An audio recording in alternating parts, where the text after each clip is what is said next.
我们研究二战才能预测三战。那么研究二战时，不能错过一个海陆空全方位的战役，也就是史上唯一一个靠空降兵夺岛的战役，这就是克里特岛战役。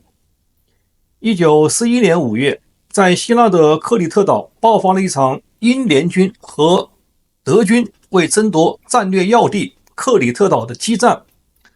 德军虽最后夺得该岛，但损失了其空降兵中的精锐和100多架战机，丧失了和英国争夺北非战场的更好机会。丘吉尔在回忆录里写道，格林在克里特岛赢得的只是一场得不偿失的胜利，因为他投入该岛的武装力量本可以轻易地夺取塞浦路斯、伊拉克、叙利亚，甚至波斯。这种说法有为丘吉尔自己辩护的嫌疑，但却有一定道理。而反观英联军，除了丢失这一战略要地之外，还损失了地中海舰队近乎一半，加上英联军还伤亡和被俘约 1.5 万人，暴露出英联军指挥战前用人不当、心存侥幸、准备不足、战中指挥失灵、首尾不顾、战后复盘不够等问题。那么下面我就分上中下3集来讲清楚克里特岛战役的双方得失。首先讲一下背景情况。在1941年4月，巴尔干半岛已经全部被德军攻占，位于半岛最南端的希腊，主张联合英国抵抗德国的希腊首相克里奇斯自杀，国王乔治2世率领政府官员于4月23日撤往克里特岛。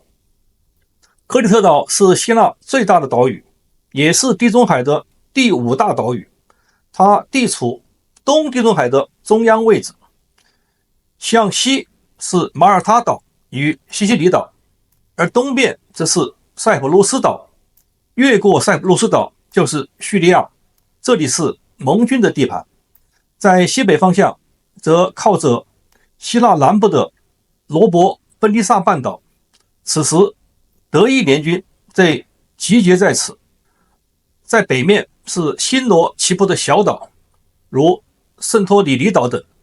在北是爱琴海，所以在地理上克里特岛又是爱琴海的南大门，而爱琴海又是黑海通往地中海的必经之路，因此克里特岛还可以影响到黑海的出海口。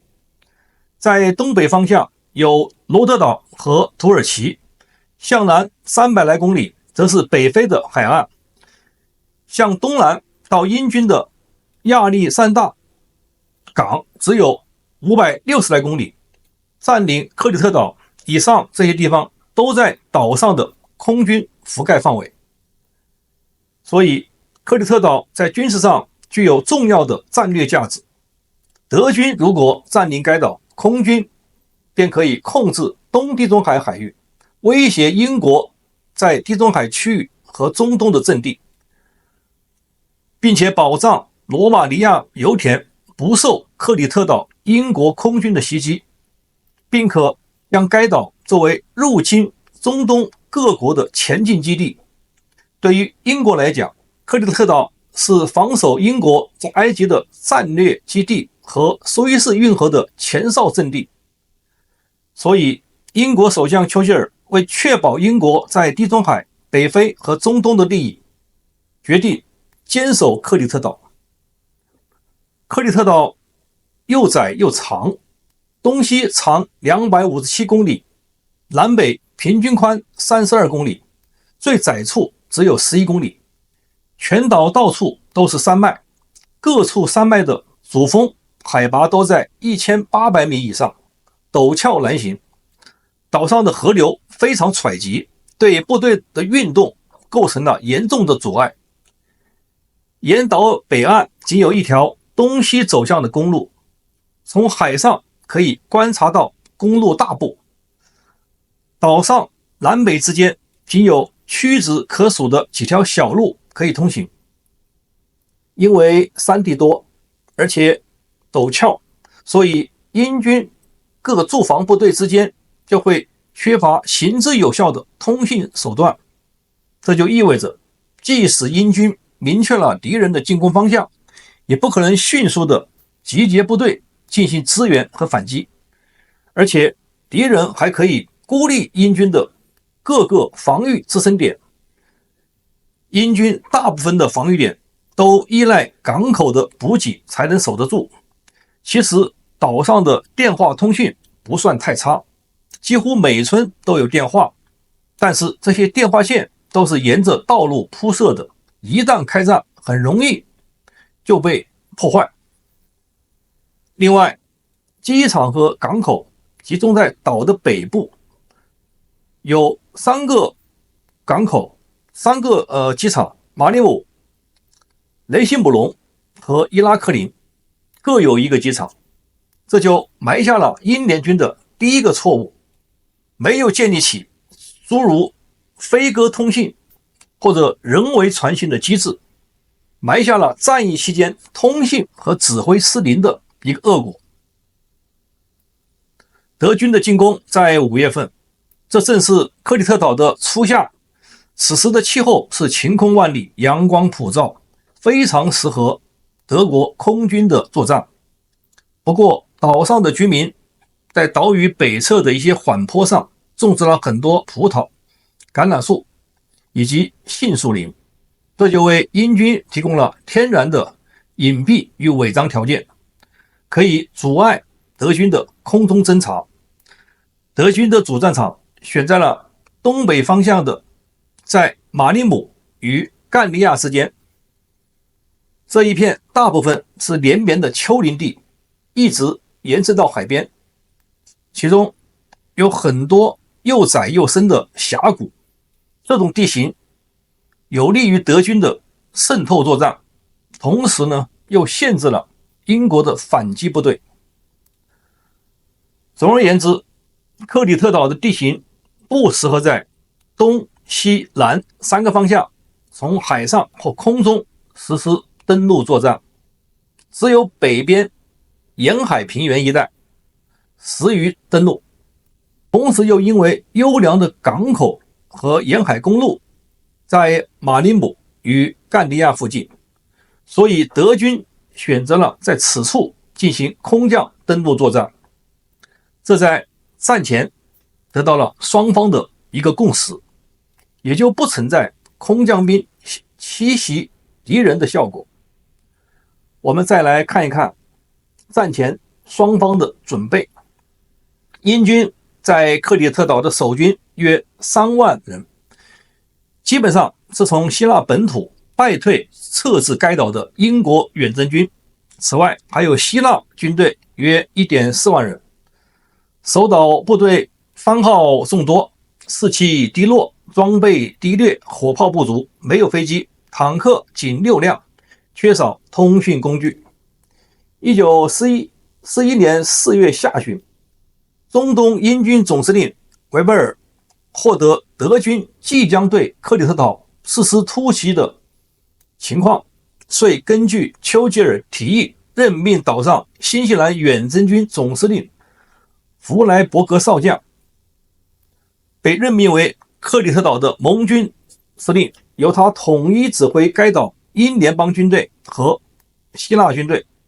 并令其尽快在克里特岛组织防御。英联军主要组成部队分别有新西兰第2师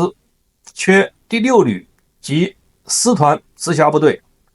澳大利亚第6师第19步兵旅，英军第14步兵旅，总共大约有15000名装备齐全的大英帝国协派的这个士兵，另外还有5000名士兵没有装备，以及一个混合澳大利亚炮兵连。5月4日，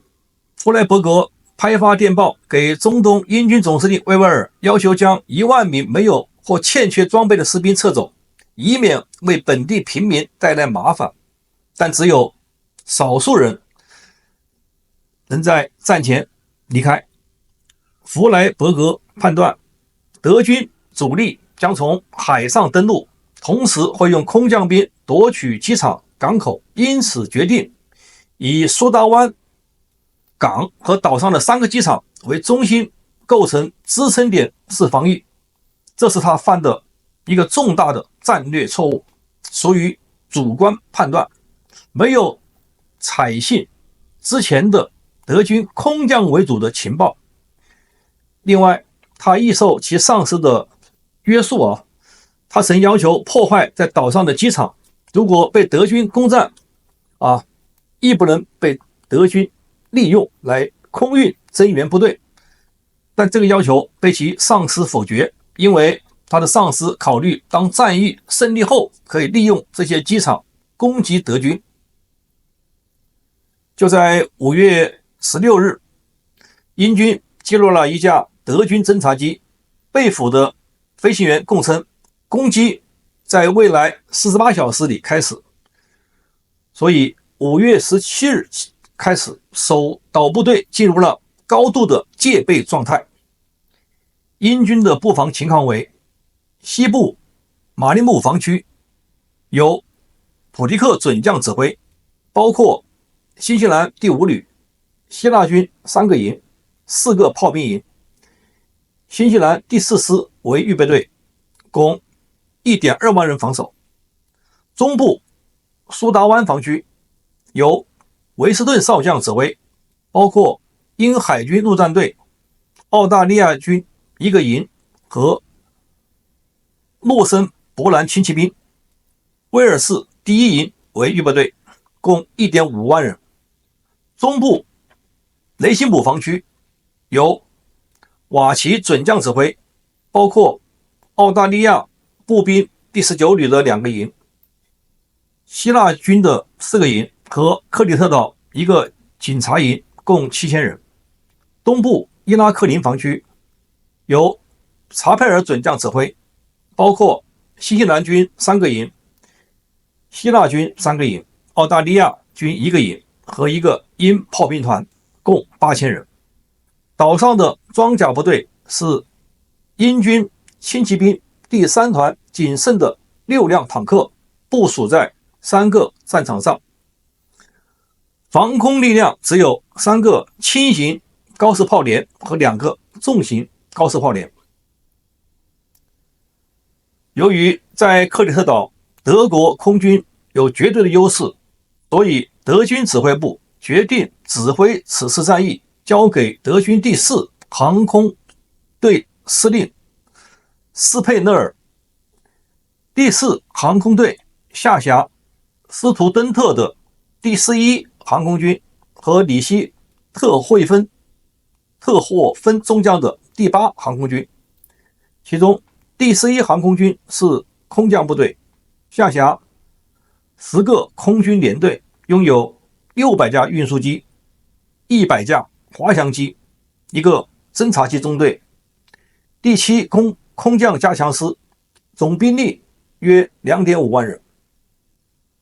里希特霍芬的第8航空军拥有223架轰炸机、305架俯冲轰炸机、230架战斗机、50架侦察机，基地位于希腊和保加利亚，可以从希腊南部向克里特岛发起攻击。我们再来看一下德军的详细的作战计划。在制定作战计划时，斯佩讷尔和斯图登特在作战计划上发生了严重分歧。斯特佩尔坚持首先全力以赴，以绝对优势兵力夺取克里特岛的西部，然后以此为基地夺取整个岛屿。斯图登特则主张在岛上的7个地点同时空降，以期在对方猝不及防的情况下占领岛上所有重要地点，进而夺取整个岛屿。此前，德国在闪击法国时实施过小规模的空降作战，一支不到80人组成的小分队提前攻取了艾本艾马尔要塞。刚突破比利时边境防线德军 B 集团军群的第6集团军得以顺利渡过马斯河和阿尔贝特运河。作为德国空降部队的创始人，航空兵第11军军长斯图登特强烈要求在克里特岛实施一次真正的大规模空降作战，以证明空降部队的战略价值。在得到德国空军司令格林的支持后，格林把7个空降点改成了4个。斯图登特当面向希特勒汇报了自己的方案。尽管之前德军总参谋长凯特尔和斯图登特都向希特勒建议应该首先考虑夺取马耳他岛，而进攻马耳他岛需要更充分的准备。希特勒担心这样会影响即将发起的对苏联入侵的巴巴罗萨计划，所以他最终批准了夺取克里特岛的计划，并以此作为空降兵首次大规模使用的战役。但由于本次战役中德军伤亡过大，所以希特勒未在以后战役中再使用空降兵。1911年4月25号，希特勒下达了代号为水星的第289号作战指令。指令规定以空降部队为主占领克里特岛。之所以用空降兵，是因为驻守在亚历山大港的皇家海军控制了克里特岛一带的水域，因此任何登陆作战的决定将会是